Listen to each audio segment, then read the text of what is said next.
All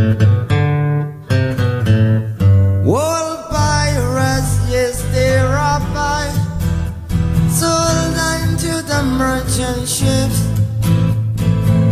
Minutes after they took I from the bottomless pit, but my aim was made strong by the hand of the Almighty.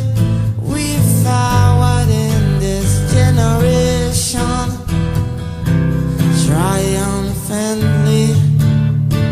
Won't you help the sing these songs of freedom? That's all I ever had. Redemption song,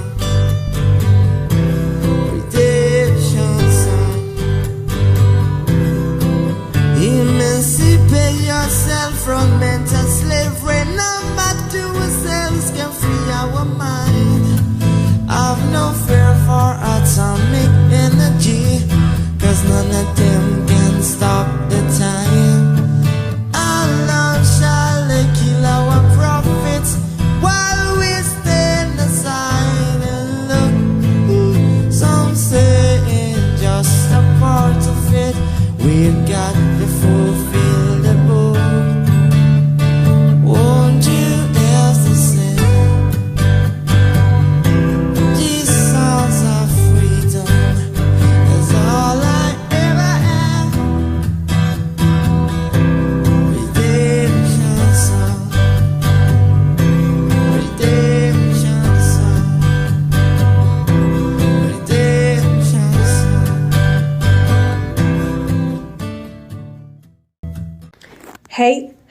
Hey, Wagwan. Hey man, y'all caught me right off of the One Love Bob Marley movie. And I had to talk about this movie today, man, because I've been seeing so many reviews online. They've been real interesting reviews. A lot of the reviews that I've been seeing have all been negative. I've been seeing a lot of reviews where people were saying, man, this is not a good representation of Bob Marley's life. I've been seeing a lot of reviews where people have been saying, I really just think that they didn't capture the essence of Bob Marley.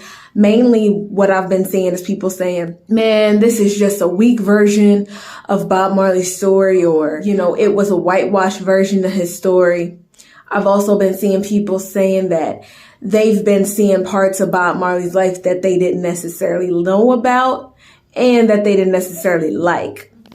So there have been a lot of opinions as far as the Bob Marley One Love movie. And I just went to see it today. And man, I have a mouthful, okay? So, first and foremost, the movie started out before anything else with his son getting on there and saying that pretty much he was there for all of the scenes of the movie. He was there for each and every part of it, each and every detail, and he helped them to put it together. I like that because it gave an endorsement of the movie, but not only that, it let everybody know right off the rip that they weren't looking at something that his family didn't have a part of and that his family did not approve of. And that's really important. When you're telling the story of somebody's life, you want to make sure that you are telling it the way that their family will want it to be told, especially when you're dealing with somebody on the level of Bob Marley. So that was really imperative, I feel like. Another big thing as it relates to the movie that I felt like was a big part of it was the telling of the story as it relates to his father. Now, I think there's a lot of people that really didn't know that Bob Marley was biracial. Of course, I've known about the story of Bob Marley for, a lot of years. And so, of course, I have known this. But I think some people really were not aware of the fact that his father was a white man. Now, he wasn't really raised around his father. He didn't get to know his father, and he wasn't in his life. But they told about that part in the movie as well. But it's a couple of parts that I want to kind of dig into. I was seeing a lot of reviews where people were saying, well, I don't feel like they really captured the spiritual essence of Rastafari, or that they weren't really digging into his connection with Rastafari, Haile Selassie, Marcus Garvey. And I feel like, to be honest with you, I feel like people were completely wrong by saying that. I feel like for this to be a movie that was produced on a large level, and that was a movie that really came to the public eye, I feel like, to be honest with you, they really put a lot into the telling of the story of Rastafarianism outside of just reggae and weed. You know what I'm saying? Like, I don't think people really understand the essence of where a lot of that stuff comes from and why it is that that's even a part of their spirituality. You know what I'm saying? People don't just like, hey, we just going to, smoke ganja just to get high. You know what I'm saying? In the essence of Rastafarianism, there was a lot of spiritual reasons behind it, and they went into that in the movie. And I think that if you just missed it, then you just missed it. It might have just went over your head. However, the elder that was in the movie actually kind of going into that and speaking on that. Also, I feel like they did give an explanation of the concept behind Haile Selassie, the conquering lion, and everything like that. Like I said, it was something that you would have had to really be keyed in to have an understanding of, because when they speak of it, you would have to actually know what a lot of those things are in order for you to have picked up on how much they did talk about that. Also, there was a part of it where there was a dream that he was having of himself as a little boy, and he saw Haile Selassie on the horse. And I felt like that part was profound, because I think that it really pushed him to see himself as a messenger and to really feel like no matter what, he had to deliver this message. It was something that Bob Marley had that I think that you would have to know what it is in order to be able to understand. It's not classified by any religion or spirituality. It's not classified by any name or anything like that. This thing that he had was a deep passion. And that level of passion, for him to say to the interviewer, the interviewer asked him, well, what are you going to do with the rest of your life? He said, this life is not mine. This life belongs to this message that I'm giving to these people. And for me to be able to give this to the world, and for me to be able to heal the world, that's what this life of mine is for. And that's what I'm going to continue to do. And I felt like that was so powerful and so profound, because when you have that level of commitment to what it is that you are speaking, when you have that level of commitment to, I am going to continue to fight and give this message, and I'm going to continue to have this level of passion for what I'm doing. Even when you saw how he felt when in closing his eyes when he was singing the music, and when he was on stage and it was hitting him, and when he might even switch the songs up at the last minute and just look to his band and say, this is the message that we have to do right now. This is the song that we have to perform right now. When he said, this song is a redemption song. When he said everywhere is war. When he said Exodus, movement of Jah people. I don't think people really understand the level of passion that he had. And everybody don't have that just because they sing reggae. Everybody don't have that just because they Rasta. And that's something that is beyond words that I feel like he brought to music, which is why his music can never just be marginalized by like, his music got whitewashed, or he went commercial and everything like that. But I don't think people really understood the basis of what he was doing and who he was. So I felt like that really gave a view into it. Another thing that I want to talk about is Rita Marley, baby. Now, I'm not going to lie to you. Rita is somebody who gets overlooked, I think, when you look into the Bob Marley story. It's like people were aware of her, but I think also to really just see how much of a role she played in his life. She wasn't just his wife.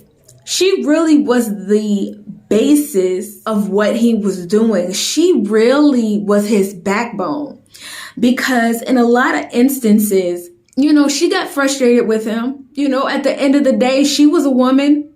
At the end of the day, she would say, man, I got to raise these children. And then I have to still come and get on stage with you. And what do I get back? I would like to have a husband. Thank you. But I think too, there was a point where she said, I have to be a wife and a soldier.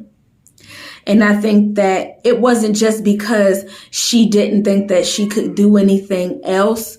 I don't think that it was because she felt like she had to do it, or she was forced into doing it, or, that was her only choice in life. The part that was beautiful about Rita Marley is that she was able to see that passion inside of him and see the vision that he was trying to give to people. And I think that she saw it beyond anybody else, maybe even at times more than he did. And I'm not going to lie to you. It takes a lot to be able to see that in somebody and say, even if you on the brink of giving up, I'm not about to let you give up, because you have a mission and you have a vision, and I'm going to help you get there. Yes, baby, that woman was a warrior. So it was amazing. And I think that, I'm not going to lie to you, all of the actors and actresses, I feel like, did a pretty damn good job. I ain't gonna lie, I don't say that very often. Depictions don't always get there for me. I be like, they could have did a little better. I feel like also the actress who played Rita Marley did a good job in really embodying who Rita Marley was, because I feel like she was somebody who had a beautiful heart, and she was somebody who that just resonated from her. I feel like also the actor who played Bob Marley did a good job, because I think that he really was able to get into some of those parts that we may not have seen, as far as some of the sorrow that Bob may have been feeling when he found out that he had the cancer, and just trying to deal with that. Some of the depression he may have been going through that we may not have seen as people who, were just fans of his music or something like that. And I think too, one thing that we have to realize about a lot of these people who we would consider legends and prophets is that these people were also people. So it's hard, because we want to look at them as who they were in being a legend. We want to look at them as, wow, look at this amazing music that they made. Look at these amazing words that Malcolm X was speaking. And look at this amazing work that, all of the Black Panthers and everything were doing. But you got to realize that these was also people. And I think for them to have dug into those parts of Bob Marley that we may not have seen from the outside, as far as what he may have been going through, as far as those times that he looked Rita in her eyes and said, I need you. As far as those times that, he got pissed off because he was getting screwed over by the people that was on his team. And he was just upset because he felt like, why can't I trust the people closest to me? Even at those times where, he was looking at his children and what he may have felt and all of those things. I think that it was an important thing to see. So I really loved actually watching the movie. And I think that it had some parts that were very touching. So that's just my review of it. Anybody who's seen it, or even people who haven't seen it yet, hop in the comments and tell me what y'all think, or even if you're going to go see it, what you may be excited about seeing in the movie. And you already know what it is. I'ma see y'all in the next flick. Peace.